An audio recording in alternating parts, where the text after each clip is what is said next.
Kirstyn, I'm so pumped for this conversation because first of all, you're so much fun. So yay. Yay. And I think that your story is so relatable for so many people like currently working at home or kind of starting this side hustle and then thinking about maybe, I don't know, doing this full time. So I really Yeah, appreciate your time and your expertise in this area and just you being willing to share your story. So of um, course. how about you tell us how you started sewing? Let's start there. Or Uh, even other stuff about yourself. It doesn't just need to be about sewing because we love all of you. I started kind of late in my life. I didn't start really sewing until I got to college, and I kind of just happened to fall into this industry. Mm-hmm. So I didn't know what I wanted to do growing up. I was always into theater. I was very athletic, and I kind of did a lot of things. So I really enjoyed the theater. Mm-hmm. So my idea was when I got to college, I was going to go undecided and then kind of take a few classes and everything. And I started in the theater program and I took a costuming class. And through that intro to costuming class, I also had a practicum or like a lab, and Mm-hmm. you learned how to sew. You did the basic stitches, you learned how to thread a sewing machine and use the sewing machine. And I was the best in my class. And So people this would is your come to first me. time threading a machine was in Yeah. college? Yes. Oh my word. Oh Yeah. my gosh. Okay, Yeah. keep I mean, going. I did like a little bit of sewing here and there for like my costumes, but it was Yeah. just in high school, but it wasn't like I wasn't making these full-fledged costumes. Yeah. So I had some friends in my class and they would come to me and like, can you sew this for me so it looks better?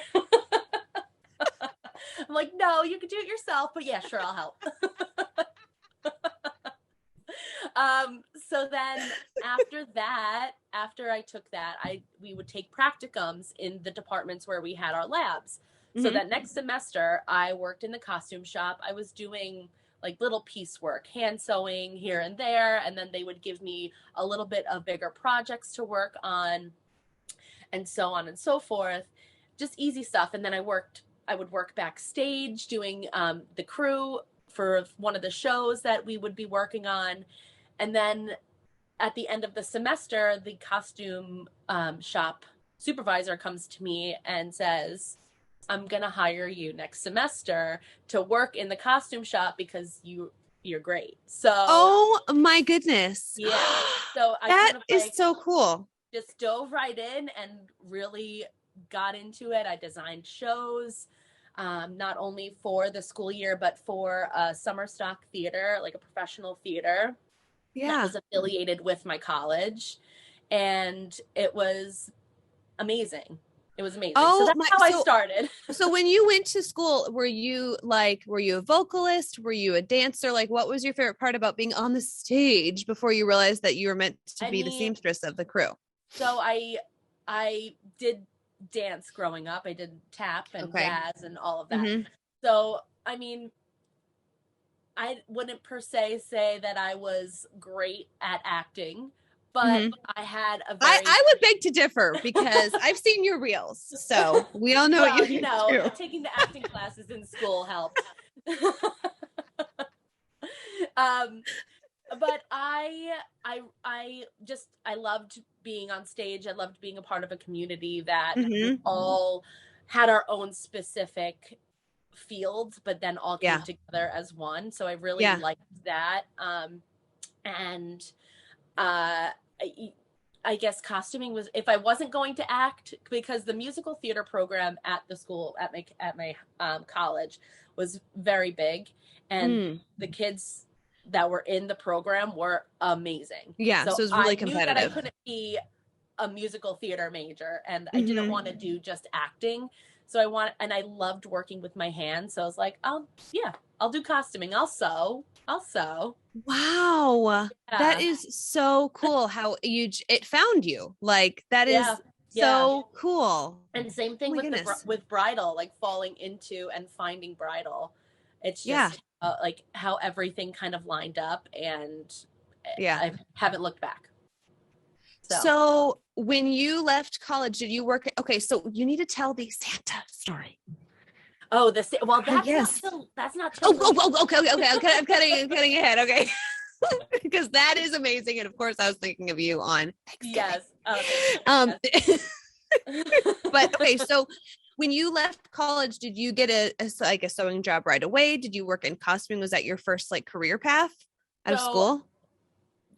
in the theater world, it's all based on commission pieces. So you're not hired in a shop as a regular. It's based on like what show you're working on. So I did work at the Cleveland Opera for one of their shows, being a stitcher, and that was a great opportunity for me because I got to be up in the city, and working in the costume shop there was amazing. But what show was it? As a vocalist, of course, I'm interested.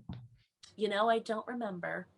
Oh, okay. I was just a stitcher, so I wasn't involved with like the production at all. So I was just Oh, there. wow. So, yeah. So Wow. if you're not like a designer or like an assistant designer, you're just there to like crank out the pieces and get them done. Right.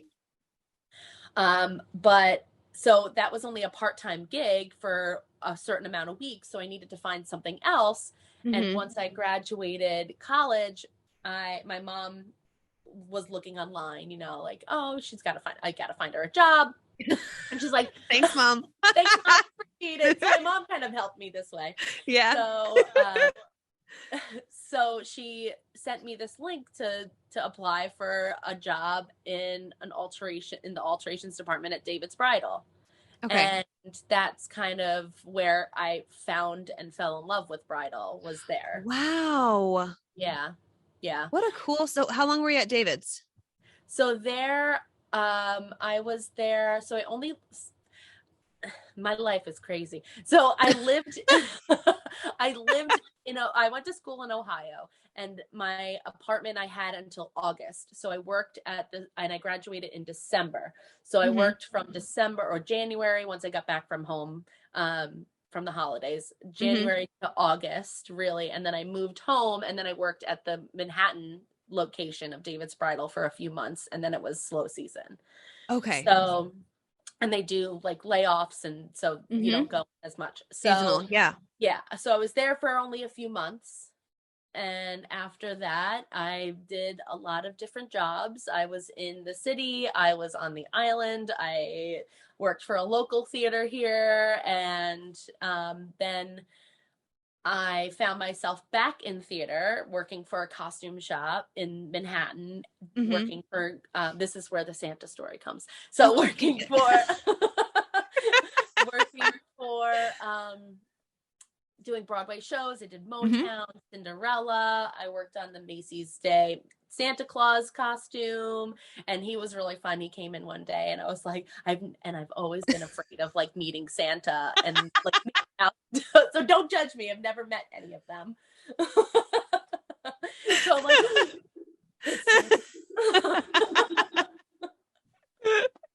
but it was really awesome. And then after that, because it was not a consistent job, I found myself back in Bridal, working at a salon in the city, doing everything under the sun. Yeah. Wow. So all while doing alterations at home. Okay. Because this was always something that you were like, I can always get this extra stream of income coming in from home. Yeah. So I think of like people who, want to get into sewing, or especially specifically bridal sewing, and they feel kind of inadequate because they didn't have formal training. And then they're hearing you talk about costuming. Yeah. But that is different than, can you tell us the difference between like those skills and like going to design school? I mean, you know what I'm saying? Like, I just feel like sometimes it can feel intimidating to hear somebody's story of like, okay, they went to college to learn this, and I didn't go to college to learn these skills. You know what I mean? So what are some things that you still had to pick up in bridal, even though like you studied costume, and I'm assuming some sort of design with that? Yeah. So it was a costume design with a concentration in technology. So the technology part, like the construction of the costuming, and like the pattern making and all of that.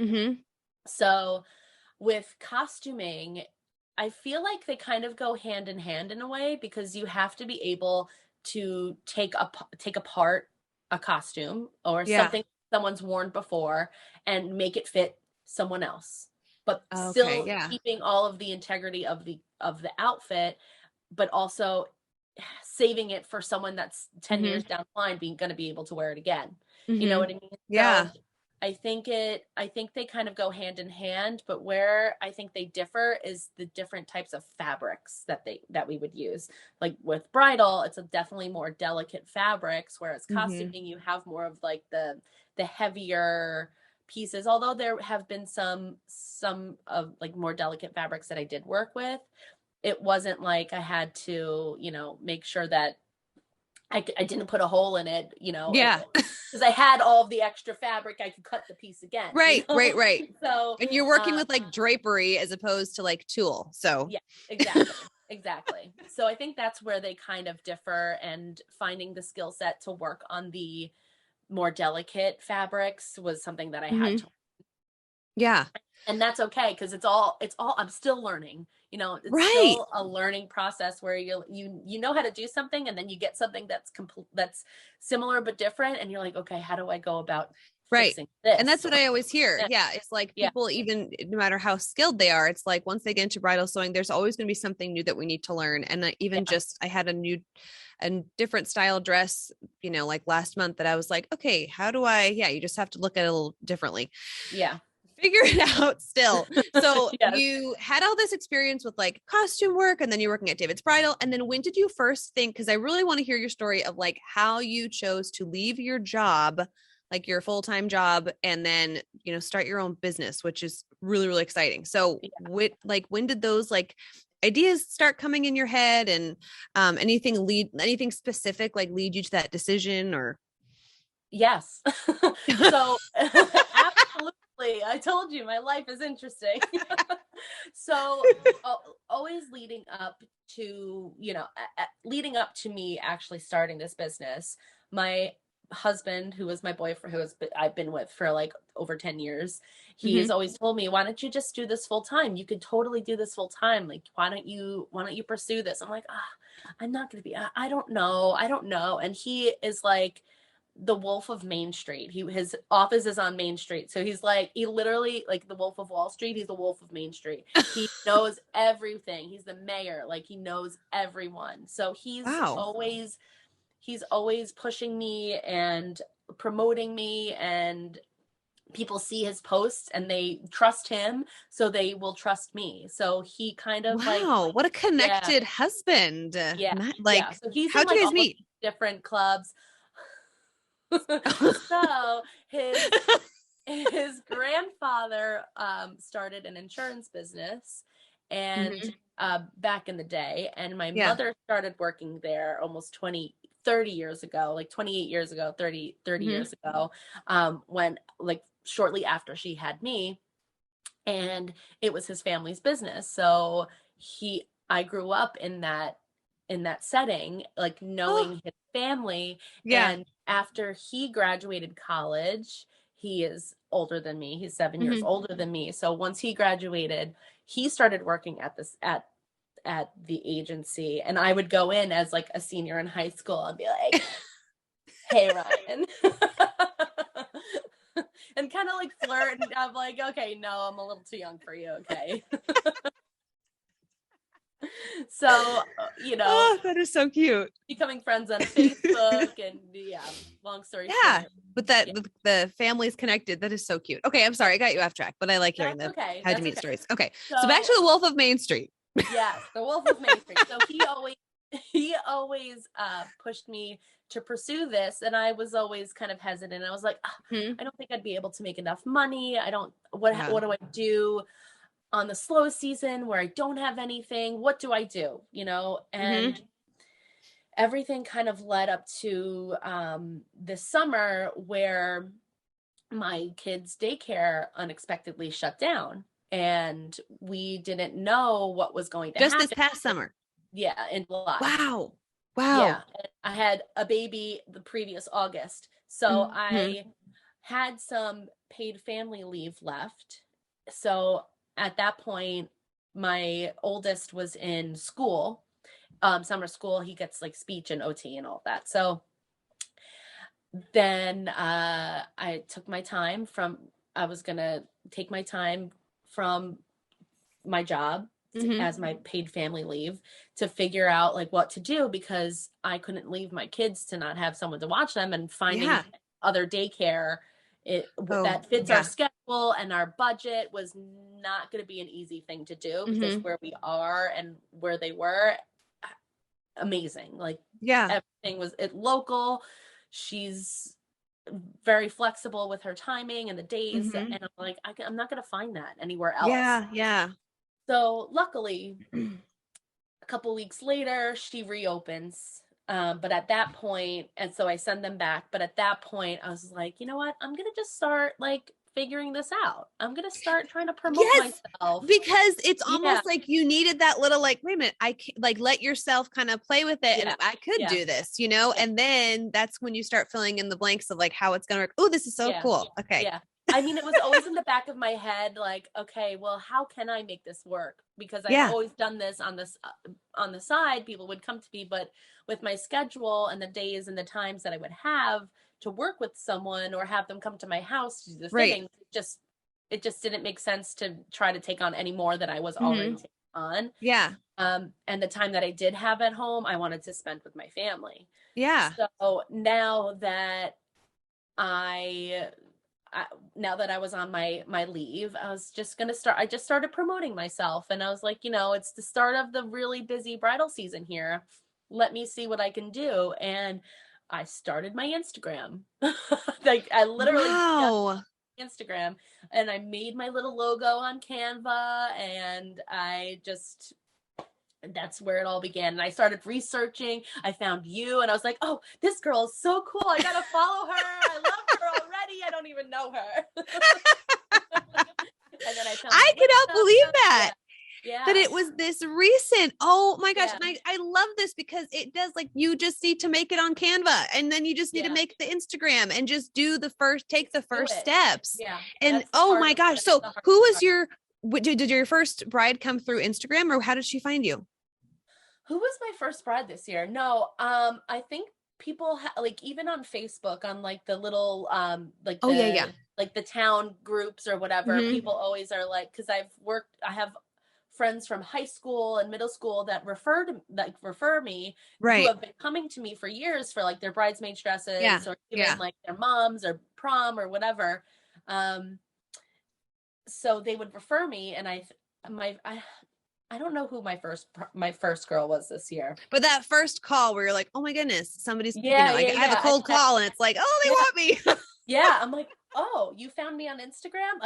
This girl found me through either TikTok or Instagram, and no way. Like, she had a previous seamstress that wouldn't take in her sleeves, and I was like, yeah, I'll take in your sleeves. Like, why won't she take in your sleeves? So she ended up coming to me because she found me on Instagram. Oh my gosh. Yeah. That is so cool. Oh, that's like entrepreneurship at its finest. I love it. Yeah. So when you're getting into thinking of leaving, like, obviously I don't know, I love pros and cons lists because I can see it, but like, what were the challenges, excuse me, that you were like thinking through, you know, before you took the leap or whatever?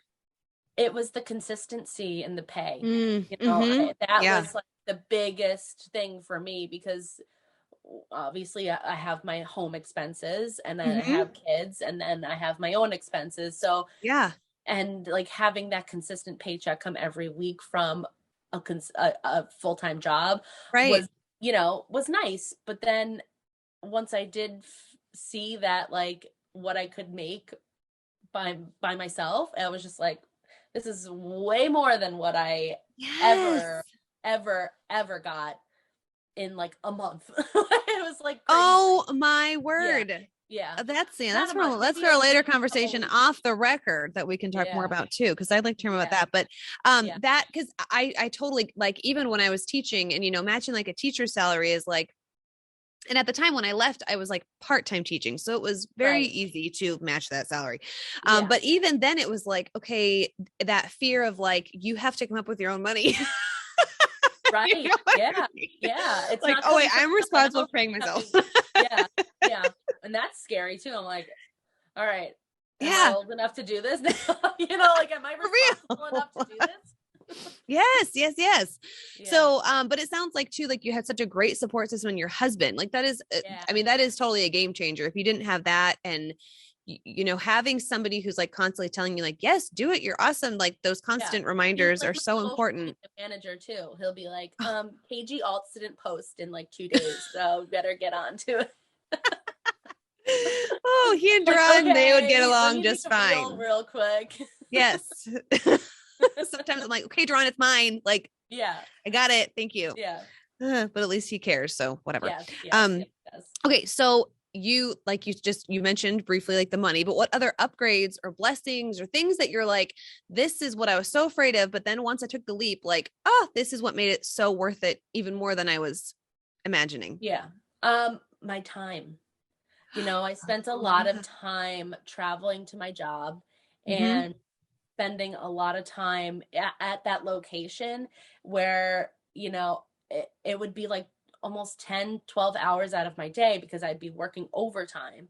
And so now that I'm home or, local, I can spend more time at home with my family. Like that's Yeah. something that that was a lot, because like leaving at a certain time and then staying out of the house for so long and then coming back, Right. like I missed so many things. So actually like being able to do that really kind of Yeah. like it clicked once I left. I was like, wow, this is what I've missed this whole time.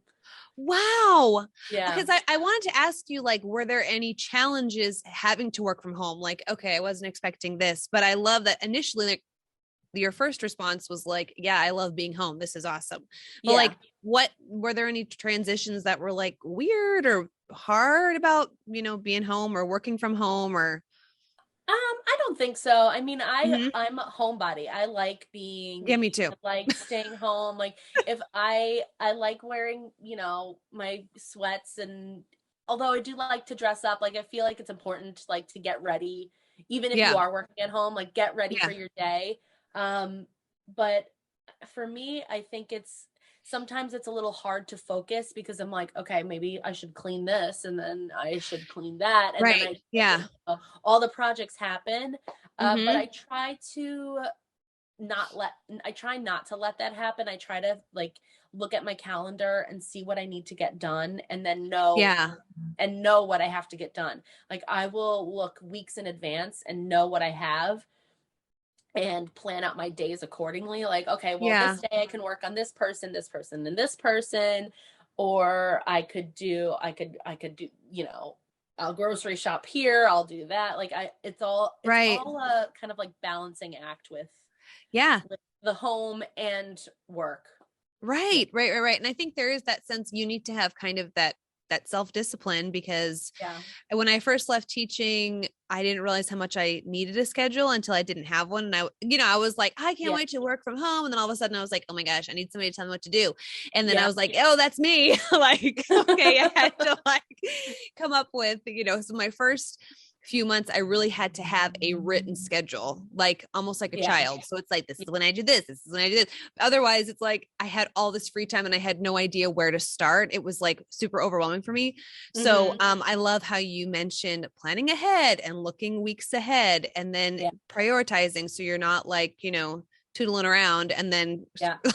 cramming it all in before your clients come. Because yes, I've been there. It's like, oh yeah, I thought I had more time, but no, I was just playing. So Yeah. anyways, I mean, so I'm a planner. I like to I yeah. like to have like set things and I like to know what's happening. Mm-hmm. Um I could like, but I'm very easygoing. Like if something changes and I need to move things around or I just can't I just, You can be most people flexible. are Yeah. flexible. Yeah. Yeah. Yeah.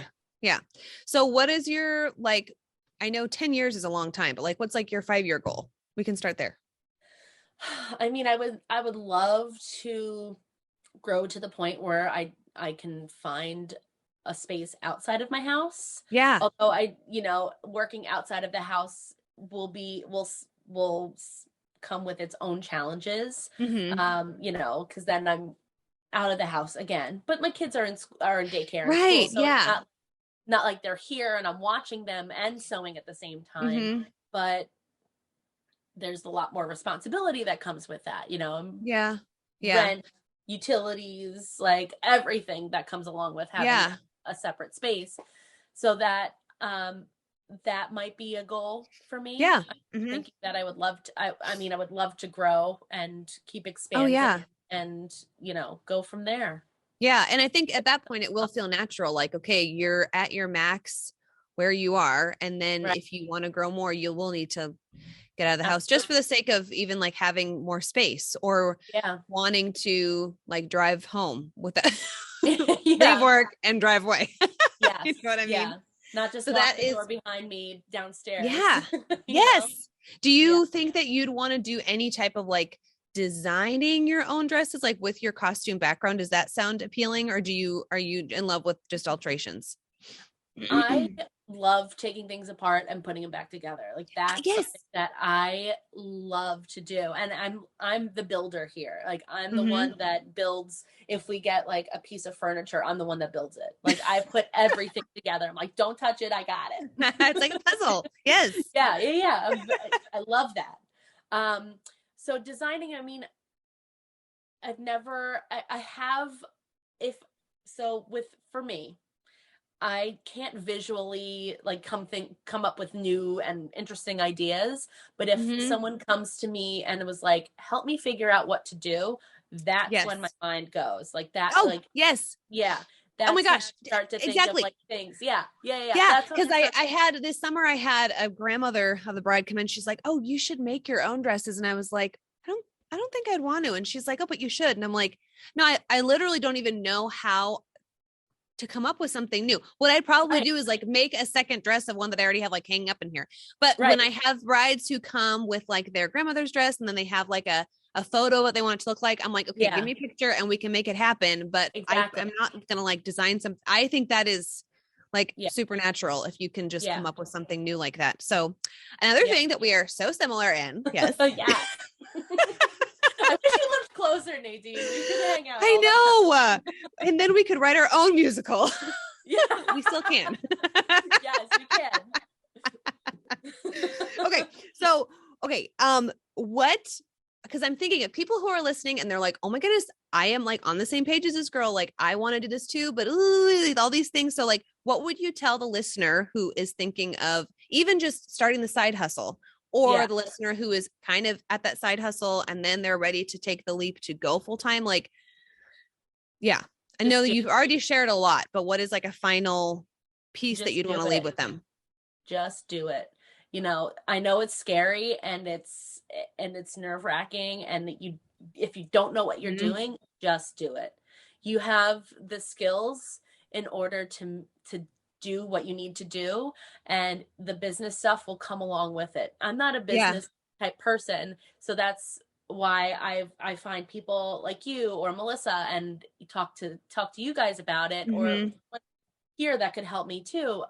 So figuring out that aspect will come with time. Right. But just do it, because it's so important to start now, and it's scary. But just make the Instagram, make the TikTok, just do it. And you'll find people and you'll come into this awesome community, and you'll see other people do things. And I love the 12 days of Bridal. Yes. You can see everyone and what they're doing too. So I'm like, this is awesome. Yeah. So, and there is like, I think also giving yourself grace, like knowing, I'm sorry, I totally cut you off. Oh no, that's okay. That's okay. Yeah. I was like, and I wasn't anyway. Like knowing that you are going to make mistakes and being okay with that, because if you're, we kind of get stuck in that like perfectionism where it's like, I'm not ready. And then you just don't do anything. But like you said, you have the skills, and we're not in like our industry, we don't really have that like validation because we work alone. So it's not like we have like a boss who's like, oh, good job. It's like, that's us. We're like, okay, and then there's that self-doubt, which is a whole another topic that we can still be talking about. Yeah. That's a whole another episode, but just do it. Yeah. And giving yourself that grace to make mistakes along the way. Yeah. Absolutely. Yeah. Okay. Well, now I have like 3 more topics that we'll have you back for, because That was great. Okay. But in the meantime, tell us where to find you, all of your social media outlets. And Kirstyn is like one of the most entertaining reel makers out there. So I just made a reel for the next She's Really Talented. Oh, perfect. I'm really excited. I made it this morning. There's a surprise. I gotta get on that one. Yeah. Oh, there's a surprise. Okay, so what's your Instagram handle, and is it the same as your TikTok? No. So my Instagram handle is at